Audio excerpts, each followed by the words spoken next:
Yes, student, here is very important discussion about the thermodynamic aspect of adsorption. Student, you know that adsorption, it is a spontaneous process. Okay, spontaneous process means any of the substance can interact with any other substance, like the table, the mirror. Okay, after some time we find that the dust, soil, etc. gets stick over it, that is adsorbed over it. Nobody is doing any activity. Spontaneously the process takes place. Now student, you know one very important thing, that whenever the two substances interact with each other, that is the two substances which earlier were in disorder becomes one that is comes in order. That is what here the disorder or randomness decreases when the adsorbent and the adsorbate interact with each other. That means what? That means on the basis of thermodynamic, two very important phenomenon, what? Enthalpy and entropy. Here when the two substances interact, that is disorder decreases, that is they comes in order. So if the randomness decreases means entropy decreases. But you know from the 11th class, the decrease in entropy, it shows non-spontaneity of the process. Getting what? That is the entropy is not favoring the adsorption process. But we know that adsorption is a spontaneous process, which shows that although entropy, that is one of the factor for spontaneity, do not favors, but the another factor, that is what? The factor del H favors the adsorption. And being the process is spontaneous, it clearly shows that the del H is more negative as compared to the del S.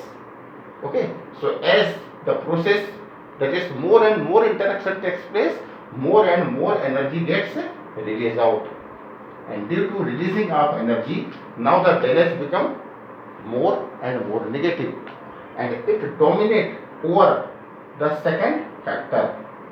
Okay, a time come when the del H become equal to del S. Now the process of adsorption gets stopped. This is called adsorption equilibrium. Okay, so on the basis of it, again here we can simply say that the adsorption is an exothermic process. Next one is example of adsorption. Student, you know that food preservative, the calcium chloride is called one of the very good food preservative. Why? It is because anhydrous solid calcium chloride provides its surface to the moisture or the water vapor present in the atmosphere, so that these moisture or water vapor easily gets absorbed on the surface of calcium chloride and it becomes hydrated salt. Similarly copper sulfate, similarly ferrous sulfate. So all these solids have capacity that they absorb the atmospheric substances towards themselves.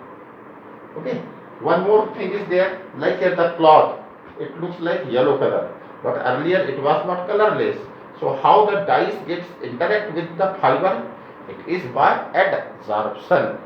But student, you should know one more thing, that interaction of dyes with cotton or fiber, any of the fiber, it is not only adsorption but it is what? Absorption also. So actually there are two type of process. One is called adsorption and one is called absorption. Like here the foam, if I drop a water molecule, now the water molecule will not only remains on the surface of the foam, but it will enter inside the bulk. Okay, so the interaction of any substance with the bulk also is called absorption. Okay, so this is the difference. If the interaction takes place only at the surface, like the ink and the board, here the interaction takes place only on the surface, this is called adsorption. But if interaction takes place even inside the bulk is known as absorption. Okay, now student, absorption is of two types. First one is called physical absorption and second one is called chemical absorption. Okay, simply I will use the term physisorption and chemisorption. Now what is physisorption? In physisorption, only van der Waals, okay, interaction takes place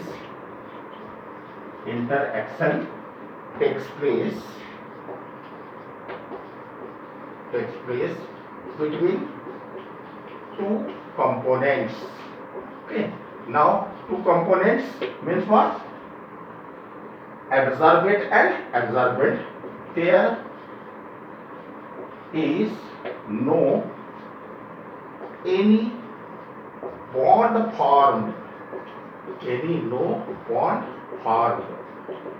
that is no bond formed means no chemical bond. So now the chemical bond may be formed by decreasing in the energy or increasing in the energy, isn't it?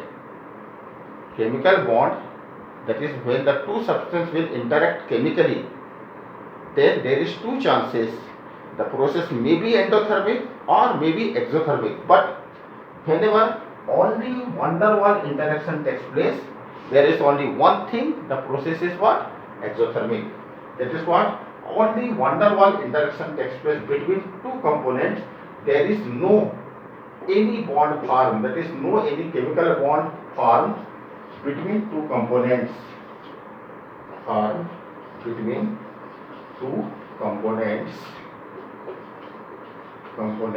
Hence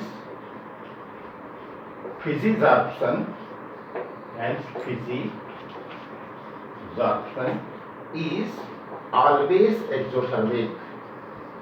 is always exothermic. Okay. Second characteristic is, this becomes the first characteristic. Second characteristic is non-specific. Non-specific means any of the substance. Here we can call it what? Adsorbate.